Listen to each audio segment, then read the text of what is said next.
प्रभु यीशु ने पहले ये वादा किया कि मैं तुम्हें अपनी शांति दिए जाता हूँ, और फिर जी उठने के बाद पहली ब्लेसिंग भी यही दी, तुम्हें शांति मिले।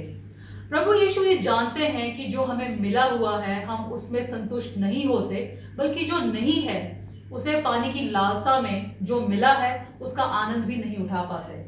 अपने जीवन में संतुष्टि पाना कितना महत्वपूर्ण है, आज हम इसके बारे में जानेंगे। शुरू करते हैं परमेश्वर के वचन से। परमेश्वर का वचन हमने निर्गमन की पुस्तक उसका 16वां अध्याय उसकी पहली आयत से लिया है। यहाँ इस प्रकार लिखा है, फिर अदोम से कूच करके इजरायलियों की सारी मंडली मिस्र देश से निकलने के बाद दूसरे महीने के 15वें दिन को सिय्योन नामक जंगल में जो एलीम और साइनाई पर्वत के बीच में है आ पहुंची। जंगल में इजरायलियों की सारी मंडली मूसा और हारून के विरुद्ध बकबक करने लगी। इजरायली उनसे कहने लगे, जब हम मिस्र देश में मांस की हांडियों के पास बैठकर मनमाना भोजन करते थे, तब यदि हम यहोवा के हाथ से मार डाले भी जाते तो उत्तम वही था। पर तुम हमको इस जंगल में इसलिए निकाल ले आए हो कि सारे समाज को भूखों मार डालो। तब यहोवा ने मूसा से कहा, देखो मैं तुम लोगों के लिए आकाश से भोजन वस्तु बरसाऊंगा और ये लोग प्रतिदिन बाहर जाकर प्रतिदिन का भोजन इकट्ठा करेंगे। इससे मैं उनकी प्रतीक्षा करूंगा कि ये मेरी व्यवस्था पर चलेंगे कि नहीं, और ऐसा होगा कि 6वें दिन वह भोजन अन्य दिनों से दूना होगा।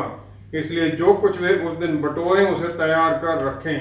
तब मूसा और हारून ने सारे इजरायलियों से कहा, सांझ को तुम जान लोगे कि जो तुमको मिस्र देश से निकाल ले आया है वह यहोवा है, और भोर को तुम्हें यहोवा का तेज देख पड़ेगा, क्योंकि तुम जो यहोवा पर बुड़बुड़ाते हो उसे वह सुनते हैं, और हम क्या हैं कि तुम हम पर बुड़बुड़ाते हो। फिर मूसा ने कहा, यह तब होगा जब यहोवा सांझ को तुम्हें खाने के लिए मांस और भोर को रोटी मनमाने देगा, क्योंकि तुम जो उस पर बुड़बुड़ाते हो उसे वह सुनते हैं, और हम क्या हैं। तुम्हारा बुड़बुड़ाना हम पर नहीं यहोवा ही पर होता है। परमेश्वर का वचन पढ़े और सुने जाने से आशीष हो। आमीन। जो हमें परमेश्वर में मिला हुआ है उसमें आनंद पाने का सही मतलब क्या है? उत्पत्ति के पहले अध्याय में 27 से 29वीं आयत तक परमेश्वर ने इंसान को बना दिया। उसके बाद में फिर उसे उन्होंने आशीष दी, फलो फूलो और मल्टीप्लाई, धरती को भर दो और उस पर छा जाओ, उस पर अधिकार जमा लो। धरती के ऊपर की जो समुद्र में जो मछलियां हैं, जो आकाश में पक्षी हैं, या धरती पर जो कुछ भी चलता है उस पर अपना अधिकार बनाओ।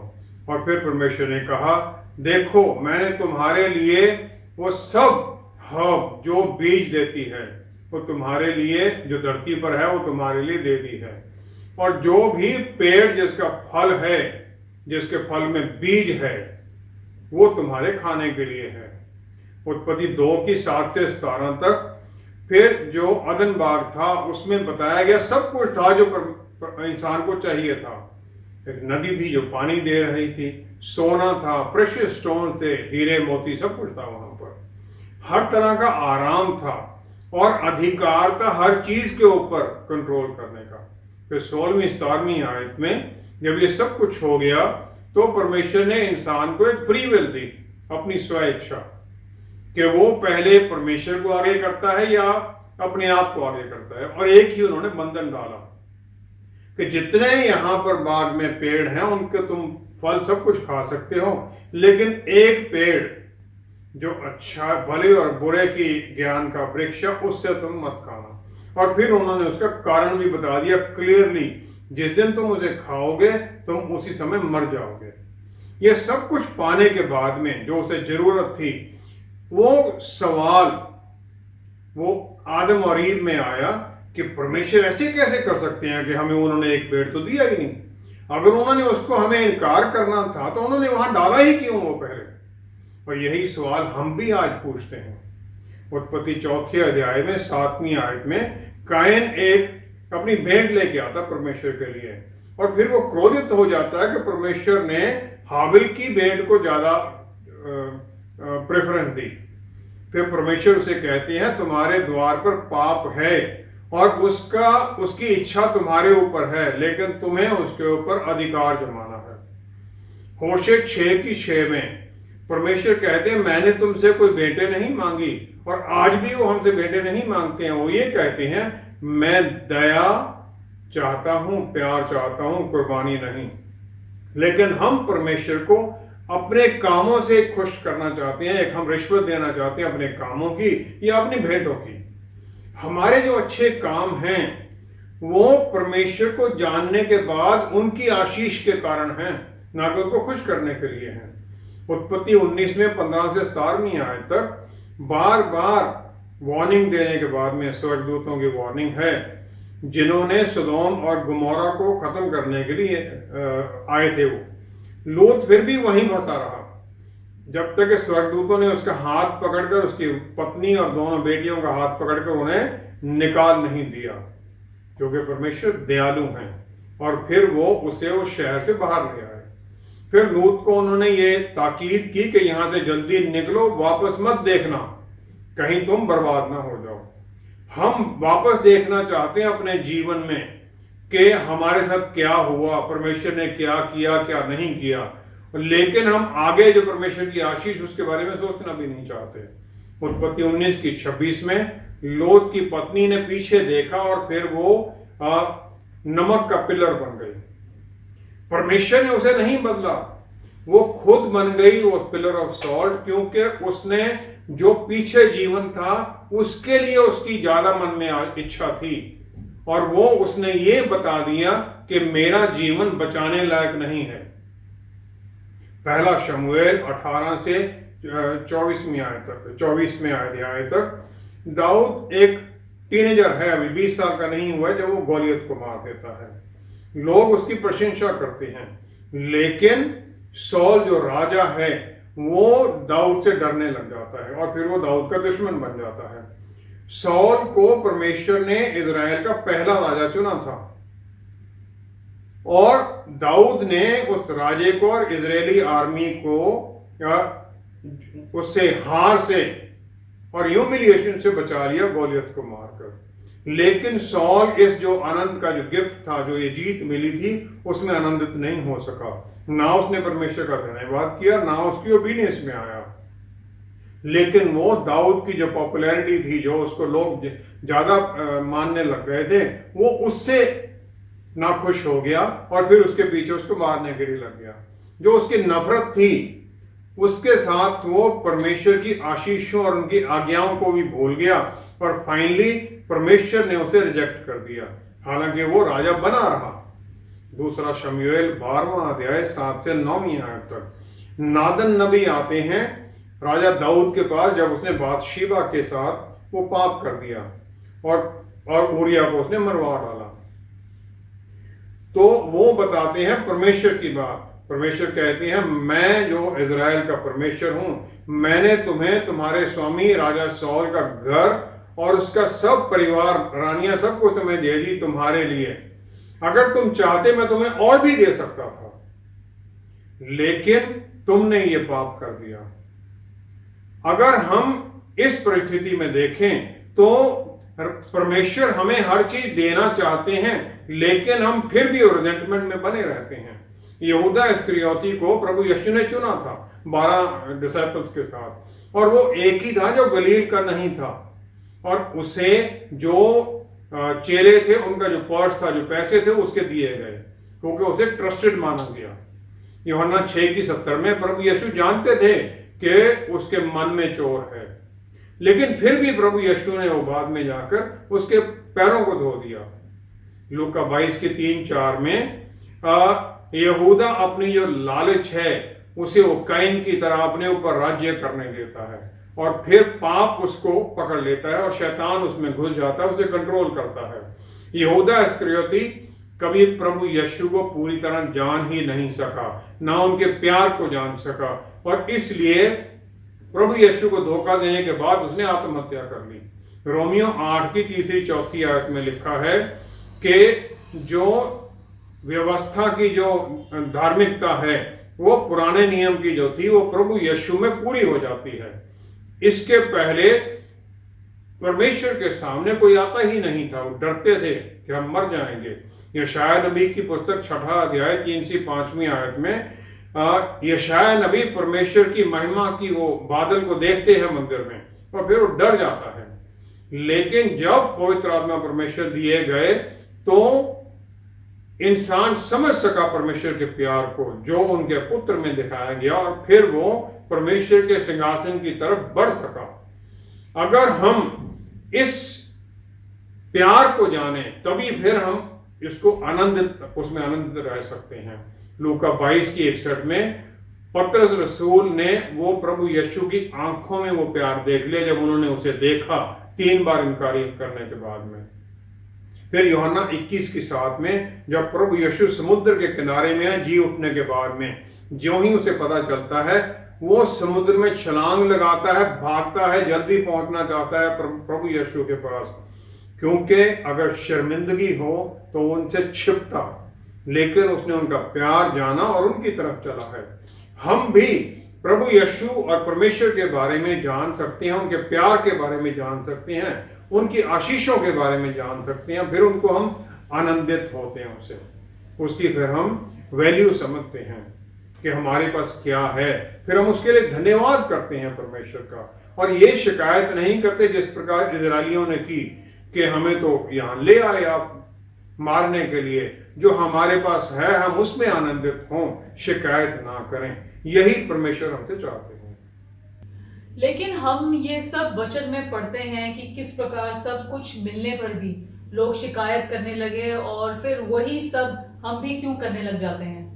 पहला शमूएल उसका 8वां अध्याय में इजरायली लोग शमूएल नबी को कहते हैं कि हमें भी राजा एक चाहिए, और फिर परमेश्वर उसे कहते हैं 7वीं आयत में, पहला शमूएल 8वां अध्याय 7वीं आयत में, यहोवा ने शमूएल से कहा वे लोग जो कुछ तुझसे कहें उसे मान ले, क्योंकि उन्होंने तुझको नहीं परंतु मुझी को निकम्मा जाना है कि मैं उनका राजा ना रहूं।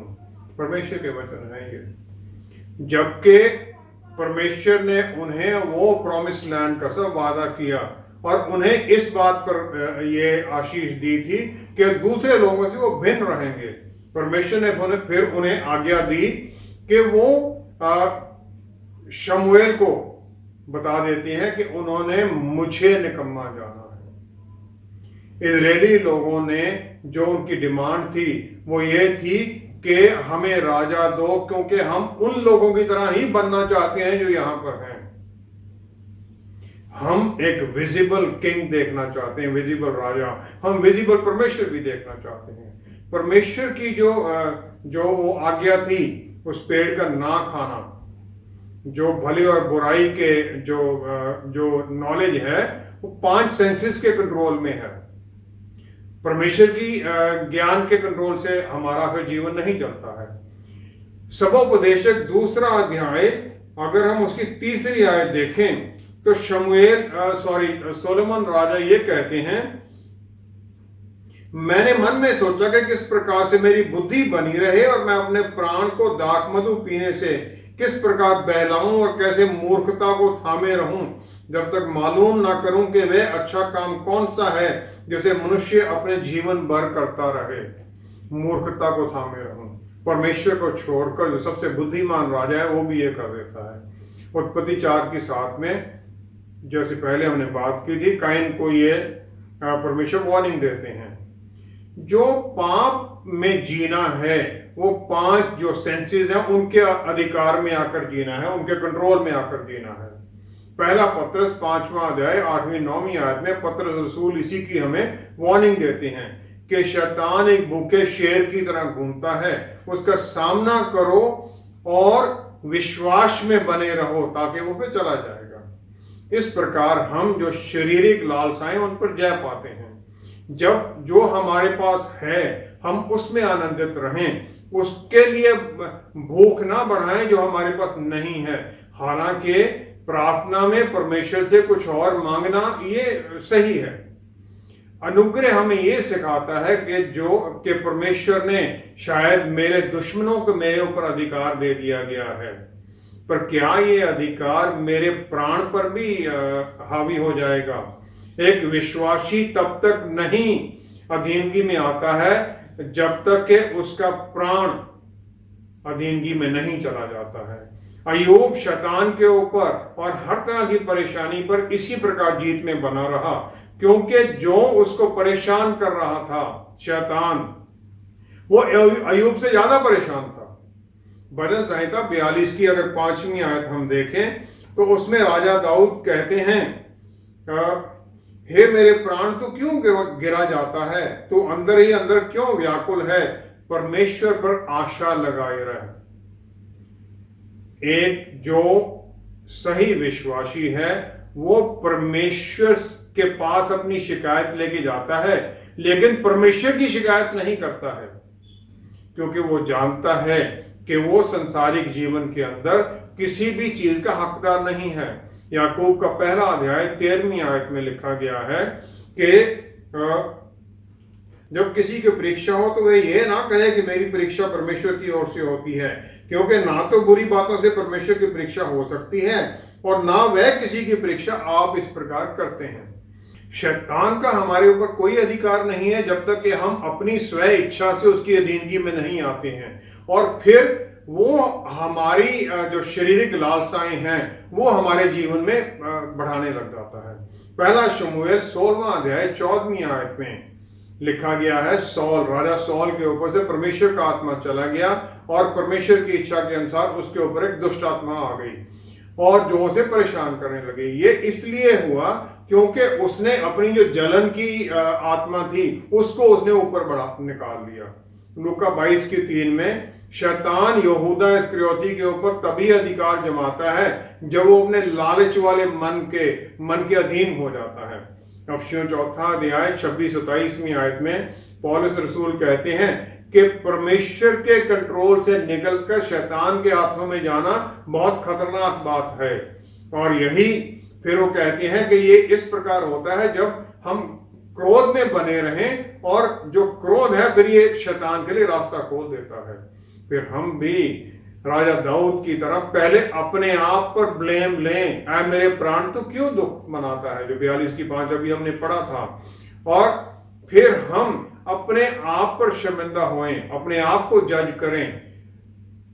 हालांकि जो हमारा अपना प्यार अपने लिए प्यार है वो हमें इसे विपरीत सिखाता है। जब रोशनी होती है सबसे नजदीक के जो चीजें हैं उनके ऊपर पहले पड़ती है, फिर दूर की चीजों पर पड़ती है। इसी प्रकार जहां पर सच्ची रोशनी हो जाती है वो भी हमारे भीतर क्या है सबसे पहले वो जाहिर करने लगती है, और फिर हमें सहायता मिलती है उसे ठीक करने के लिए। दूसरा शमूएल 6 अध्याय 14वीं से 16वीं आयत और फिर 22 से 23वीं आयत में जब वाचा का संदूक यरूशलेम लाया जा रहा था तो दाऊद लिनन के वस्त्र पहन के, जो कि परमेश्वर के याजक या सर्वेंट के जो वस्त्र थे वो पहनकर चलता है, और फिर वो बगैर झिझक के वाचा के संदूक के सामने नाचता है। लेकिन उसकी पत्नी जो कि सौल की लड़की है उसे ये नहीं भाता है, और दाऊद उसको उत्तर देता है कि मैं अपने परमेश्वर के सामने संगीत बजाऊंगा और मैं उनके सामने अपने आप को और भी लज्जित करने के लिए तैयार हूं, क्योंकि मेरी उनके सामने क्या औकात है। और इस कारण से फिर मिकाल का उसके मृत्यु तक कोई बच्चा नहीं होता है। दाऊद अपने आप को परमेश्वर के सामने झुका लेता है, ये जानते हुए कि परमेश्वर की अधीनगी में ही हर आशीष है, जबकि मिकाल ये नहीं समझती है। फिर सबोपदेशक का 12वां अध्याय उसकी हम 13वीं-14वीं आयत देखें तो सुलेमान राजा ने वो सब कुछ करने के बाद में आखिर में वो कहता है सब कुछ सुना गया, अंत की बात यह है कि परमेश्वर का भय मान और उसकी आज्ञाओं का पालन कर, क्योंकि मनुष्य का संपूर्ण कर्तव्य यही है, क्योंकि परमेश्वर सब कामों और सब गुप्त बातों का चाहे वे भली हो या बुरी न्याय करेगा। आखिर में उसने ये मान लिया। नहमिया 12वां अध्याय 26वीं आयत में नबी कहते हैं कि सुलेमान ने जो दूसरे कौमों की औरतें थी उनके साथ मिलकर परमेश्वर ने जो उसे दिया था उसकी कदर नहीं की। पौलुस रसूल कभी भी अपना जो पास था उसे कभी भूले नहीं। पहला कुरिन्थियों 15वें अध्याय की 9वीं आयत में वो पहले कहते हैं अपने आप को जो अपोस्टल हैं, रसूलों में सबसे छोटा। थोड़ा और ज्ञान बढ़ता है तो अफसियों के 3रे अध्याय की 8वीं आयत में वो अपने आप को संतों में सबसे छोटा मानते हैं। आखिर में जब वो बिल्कुल परिपूर्ण है, पहला तीमुथियुस पहला अध्याय 15वीं आयत में फिर वो अपने आप को चीफ सिनर मान लेते हैं, सबसे बड़ा पापी मान लेते हैं। जितनी हमारी परमेश्वर के बारे में ज्ञान बढ़ता जाता है, जितना उनका बढ़ता गया, अपनी मिनिस्ट्री में सक्सेस मिलती रही पौलुस रसूल को, उतना ही वो अपनी सेल्फ बर्थ को समझ गए कि परमेश्वर के अनुग्रह के बिना मैं कुछ भी नहीं हूं, और उस अनुग्रह का, उनके प्यार की फिर कदर उनके मन में बढ़ती गई।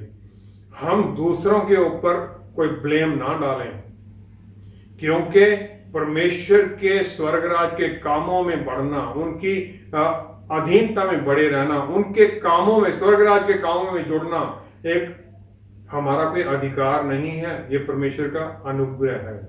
फिर हम इसे चेरिश करें, इसका आनंद लें, परमेश्वर का धन्यवाद करें हर दिन। यही हमारे लिए जरूरी है, ताकि परमेश्वर फिर हमें बढ़ाते जाएं अपने काम को, क्योंकि वचन है जिसके पास है उसे और दिया जाएगा, जो उसकी कदर करता है उसे और मिलेगा, कदर नहीं करता है वो सब कुछ गवा देगा। हम परमेश्वर के वादों की सच्चाई जानते हुए भी चारों तरफ की अंधेरे से डर जाते हैं, और ये ज्यादा हमारे अपने दोस्त ही डरावने मैसेजेस भेजकर करते हैं। ऐसे हालात में हम सच्चाई को कैसे पकड़े रखें ताकि हम उसमें सफल हो सकें? आज के युग में जहां लॉकडाउन चल रहा है, परेशानियां चल रही हैं, जो मैसेज आ रहे हैं या टेलीविजन पर जो न्यूज आ रही हैं, वही हमें डराती हैं। विश्वास हमारा उस समय एक्टिव होता है जब चारों तरफ तूफान चल रहे हैं। विश्वास सर्टेनिटी का मतलब नहीं है कि सब कुछ सर्टन है तो विश्वास हमारा नहीं। विश्वास अनसर्टेनिटी है, जब कुछ भी पक्का पता नहीं क्या होना है, पता नहीं लॉकडाउन खुलेगा नहीं खुलेगा, क्या होगा, विश्वास उसका काम है। प्रेरितों की पुस्तक 16वां अध्याय 23 से 26वीं आयत में फिलिप्पी में पौलुस रसूल और साइलास को डंडों से मारा जाता है, फिर उनको अंदर जेल में, सबसे अंदर के कमरों में, अंधेरे में उनके पैरों को बांध दिया जाता है जंजीरों में, और उन्हें अंदर बंद कर दिया जाता है। आधी रात को वो भजन गाते हैं और प्रार्थना करते हैं, जबकि सब कैदी सुन रहे होते हैं। वो अपनी दर्द को, जो डंडे मारे गए थे, उस डिस्कम्फर्ट को किस प्रकार भूल सकते हैं। भजन संहिता 116 का हम पहली 7 आयत देखें तो फिर शायद वो ये गा रहे थे कि मैं परमेश्वर को बहुत प्यार करता हूं, क्योंकि उसने मेरी आवाज को सुन लिया है, मेरी सप्लिकेशन को सुन लिया है। फिर वो कहते हैं कि मैं परमेश्वर की जो आशीषें हैं उन्हें याद रखूंगा और उसकी फेथफुलनेस के ऊपर मैं बना रहूंगा। हमें अपनी जो प्रॉब्लम्स हैं, जो हमारी तकलीफें हैं, उन्हें पहले उनकी पहचान करनी, कुछ भी है, चाहे वो धन दौलत की कमी के बारे में है, सेहत के बारे में है, नौकरी छूट जाने के डर के बारे में जो आजकल बहुत लोगों को है, परिवार के बारे में है। ये सब कुछ हम इसको ठीक है याद रखें, परमेश्वर के सामने इसे रख दें, लेकिन फिर हम ये भी परमेश्वर के वादों का, अनुग्रह का ध्यान करें जो पिछले ऐसे समय में उन्होंने हमें छुड़ाया था। फिर हम याद रखें व्यवस्था विवरण का 31वां अध्याय 6वीं आयत, जहां परमेश्वर ने ये कहा कि मैं ना तुम्हें छोड़ूंगा ना कभी त्यागूंगा। फिर हम अपने डर को, परेशानियों को उनके सामने रखते हैं। शैतान हमारे मन में डर डालता है और फिर वो बुरे विचार डालकर परमेश्वर के वचन से हमें दूर करने की कोशिश करता है। रोमियो की पुस्तक उसका 13वां अध्याय 12वीं आयत में पौलुस रसूल कहते हैं कि अंधेरे के कामों को छोड़ दो और रोशनी के हथियार पहनो। अंधेरा छुपाता है, रोशनी दिखा देती है। फिर हम रोशनी में आकर अपने पापों से तौबा कर लें और जो हमने शैतान के लिए दरवाजा खोल दिया उसे बंद कर दें और परमेश्वर की रोशनी में आ जाएं। यूहन्ना पहले की 4वीं आयत में लिखा है, वो प्रभु यीशु में जीवन है और वो जीवन लोगों की ज्योति है। प्रभु यीशु वो रोशनी है और उनका आना हमारे जीवन में हमें भी उस रोशनी से भर देता है। 17 साल की थी जोनी एरिक्सन टाडा जब उन्होंने जो पूल था उसके कम पानी वाले इलाके में डाइव कर दिया और उनकी रीढ़ की हड्डी टूट गई और उनके वो पैरालाइज हो गई। 50 साल हो गए उन्हें व्हील चेयर में रहते हुए। वो बेस्ट सेलिंग ऑथर हैं, वचन प्रवक्ता हैं और पेंटर हैं, जबकि वो हाथ पैर नहीं हिला सकती हैं और मुंह में ब्रश पकड़कर वो पेंट करती हैं। वो कहती हैं कि जब सबसे बुरे समय होते हैं तो विश्वासी वही समय है जबकि अपने सबसे बेस्ट में होना चाहिए, क्योंकि हम ये धरती का नमक हैं। फिर वो कहती हैं कि हम अपने बेस्ट में उस समय होते हैं जब हम विश्वास में बने रहते हैं, परमेश्वर में हमें यकीन बना रहता है और इस बात पर यकीन रखते हैं कि परमेश्वर का भविष्य पर कंट्रोल है। और फिर हम प्रार्थना द्वारा लगे रहते हैं वचन में और एक आशा में बने रहते हैं। उन्होंने कहा कि परमेश्वर ने ये होने दिया मेरे साथ, हालांकि उन्हें ये पसंद नहीं था, ताकि मैं जुड़ सकूं परमेश्वर के साथ और उनकी भलाई को देख सकूं। गिनती 4 अध्याय उसकी 17वीं से 19वीं आयत में अगर हम देखें तो वहां पर परमेश्वर मूसा और हारून से कहते हैं कि कोहात के परिवार, जो कोहाथाइट जो हैं, जो फैमिली है, उन्हें लेवियों के वंशज के उस अधिकार से बाहर मत कहीं कर देना, कहीं वो खत्म ना हो जाएं। उन्हें भी उस जो मिलाप का तंबू है उसकी चीजों को ले जाने का उन्हें भी हक मिलना चाहिए। परमेश्वर ने यह पहले ही निश्चित कर दिया था कि इजराइल के किस ट्राइब को क्या मिलना है और उनके लिए सब कुछ उन्होंने पहले ही निश्चित कर दिया था। हम परमेश्वर को महिमा देने की कोशिश नहीं करते, हम आनंदित नहीं रहते और फिर हम अपनी जो वैल्यू है अपने आप में ढूंढने लग जाते हैं।